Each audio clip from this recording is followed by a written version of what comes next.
In this video, I'm going to teach you how to master Neville Goddard's state akin to sleep, which is SATS. It's a technique where you can manifest anything you want to come into your life after doing it one time.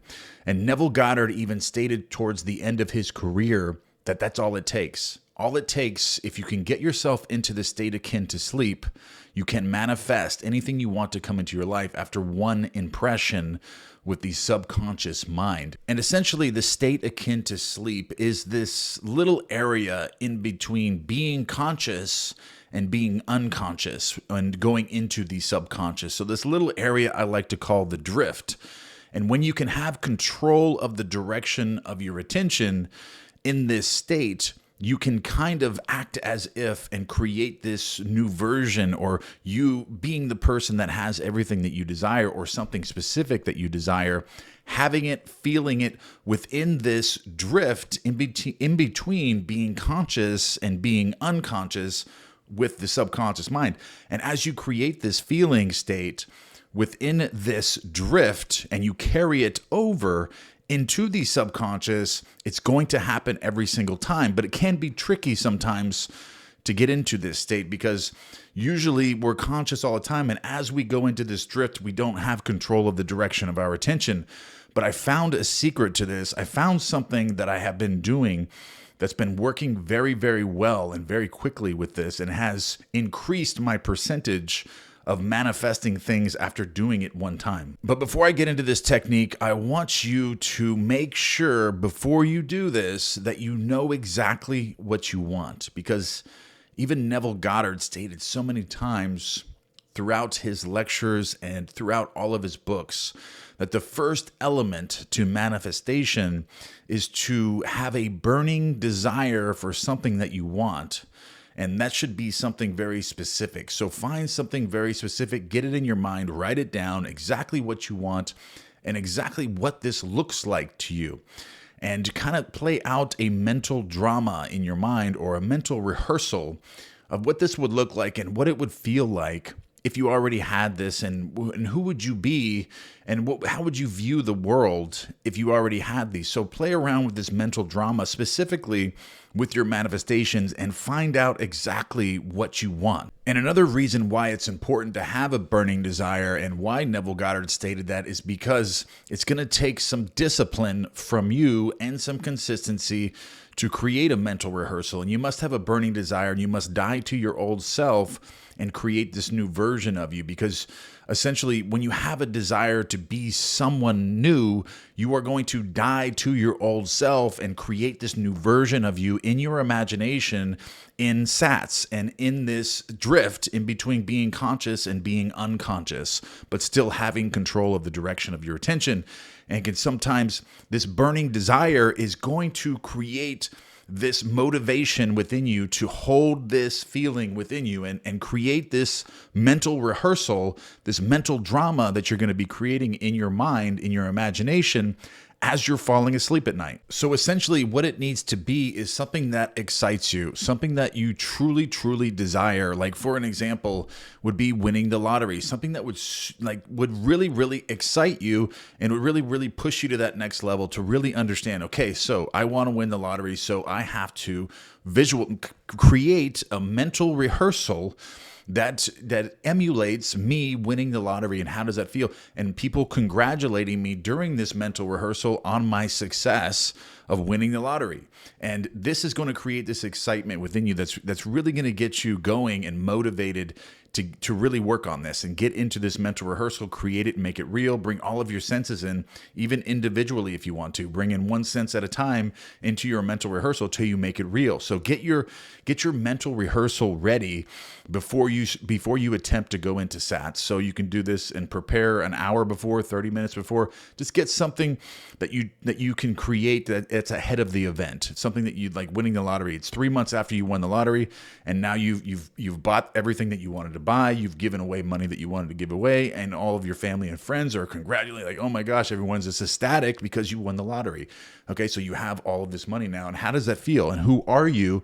And how do you view the world? This is going to excite you. It's going to motivate you to do the scene, to create this scene and go into SATS and really, really do the work here and put the work in with your imagination, because you can't just have a lazy, unconcentrated mind and go into this without any motivation. Find something that truly, truly excites you and get really specific with it. So the next step here, after you have figured out what you desire and you've kind of created a mental rehearsal of the things and how it's going to feel and what it's going to look like had you already won the lottery or whatever it is that you desire, the next thing that I want you to do is find a ball of some kind. It can be a tennis ball, it could be an apple, it can be an orange, it can even be a golf ball, it can be any sort of ball, something that you can hold in your hands as you're laying in bed. Or as you're sitting in a recliner, in a chair, or you're in a meditative position where you're going to go into SATS. So you're preparing for all this. You know what you desire. You have created a visual scene. You know what it feels like. You've already rehearsed the scene, and now you have your tennis ball in your hand. And what I want you to do is you lay down in bed and you close your eyes. You take 20 deep breaths. You disconnect yourself from the three-dimensional world. And then I want you to say this to yourself 5 to 10 times after you take 20 deep breaths. I want you to say, I know my world is artificial. I know it is a simulation, and I know that I can create anything that I want. And I want you to say this inwardly 5 to 10 times and just disconnect yourself from the sensory impression world and your three-dimensional world. You're completely disconnecting in this state. Your eyes are closed. You took 20 deep breaths and you're repeating this inwardly. And you're going to lay in a position that you normally wouldn't sleep in. So if you usually sleep on your back, sleep on your side. If you normally sleep on your side, sleep on your back, or vice versa, or a position that you normally wouldn't sleep in. You're not going to be uncomfortable, but you're not to fall asleep right away. This is something where you're going to take some time to get into this state akin to sleep. You're going to disconnect from the three-dimensional world, and then you're going to hold the ball in your left or right hand, depending on which side of the bed that you sleep on. If you sleep on the right side of the bed and you're sleeping on your side, and while you're doing your mental rehearsal, I want you to lean that ball in your hand over the side of the bed.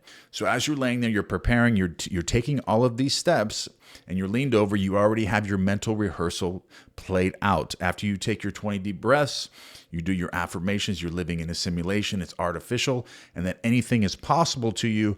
You play your mental rehearsal. Now you have won the lottery. How does it look? How does it feel? What is happening within your imagination in this mental rehearsal? And you create this scene as real as the three-dimensional world in your imagination, as if it's already happened. And you keep repeating this scene. So you're going to create this scene about 10, 15 to 20 seconds long of the end, 3 months after you have already won the lottery or whatever your desire is. And then you recreate that scene over, you loop it over in the scene over in a loop. Every 20 seconds, you replay the scene over and over and over and over. And as you start, you're going to be in a conscious state. But eventually, as you're looping this scene, you are going to go into the state akin to sleep, and you're going to know in that moment, because this is going to be in the back of your mind. As you're holding the ball over, you know you're going to fall asleep, or you know you're going to drop the ball as soon as you fall asleep. So this is in your subconscious now. And no matter what happens when you're in a conscious state and you're going into an unconscious state, meeting the subconscious mind, you enter this drift, or you go into SATS every time you go to sleep. But who are you in this state? And do you have control of the direction of your attention during this state? But you always go into it. So as you're replaying this mental rehearsal in your mind, you're going to become conscious of this state because of your awareness, this feeling in the back of your mind that has been impressed into the subconscious that you're holding this ball. And you're not to drop this ball. You know you're going to fall asleep. So as soon as you go into this drift, you're going to catch yourself in the drift before you drop the ball. And as soon as this happens, this awareness clicks right before you drop the ball, right before you fall asleep, you're going to be in the state akin to sleep. And it's going to be in the back of your mind, and you're going to catch yourself and you're not going to be conscious, but you're not going to be unconscious or asleep, but you're still going to have control of the direction of your attention. And when you catch yourself, you're still going to have the ball in your hand, and you could still hold the ball, and you're not going to be uncomfortable, you're not going to be comfortable, and you're not going to really have a desire to move, but you're going to have control of the direction of your attention. Now, in this state, you're going to create that mental rehearsal of the end. It's going to be very simple in this state because you're not going to be conscious. So the three-dimensional world is now gone. It's not going to be there anymore. You're not going to have any limitations to what you can believe or what you can't believe or what you can experience or what you consent to be true of your world. All of that is gone. You're in a different world now. You're in between being conscious and being unconscious, and you're in the drift. You are in SATS. So now you play out your mental rehearsal. Now you have placed yourself in the drift, and now you are conscious in this state. Now you can create the mental rehearsal. And then you replay the scene over and over and over and over and over in your mind, and then you will fall asleep in that point. And after that, you're going to drop the ball when you have landed that successfully. And when you drop the ball, you can wake up, you can put the ball up and go right back to sleep. And then you have landed SATS. You have created that event to happen in your world. And that is truly how to shock time sense. It's actually when you activate the positron, which is a positive running electron that Richard Feynman won the Nobel Prize on. They actually photographed it in the cosmos. And what it is it's a backwards running electron, and it goes into the future. And when time sense is shocked, it goes back to where you haven't been to where you are now. And then once it comes back in reverse, it goes backwards in time. So once you shock time sense with the future event, it comes back to you, and then you're led to that scene in the future. But this is how you master the skill of getting into the drift or mastering SATS, the state akin to sleep. That is the end of this video. I love you guys very much. And I'm also going to put a sleep meditation on the screen for you now that can also assist you. You can plug into that as you're going into the state akin to sleep to create a very passive state as you're going into SATS, as you're holding the ball. This can also assist you with the alpha waves and the theta waves. But they are more beneficial if you can use headphones. But if not, they still will work. But they are more effective if you do use headphones with those. All right, guys, I love you, and I will see you in the next one.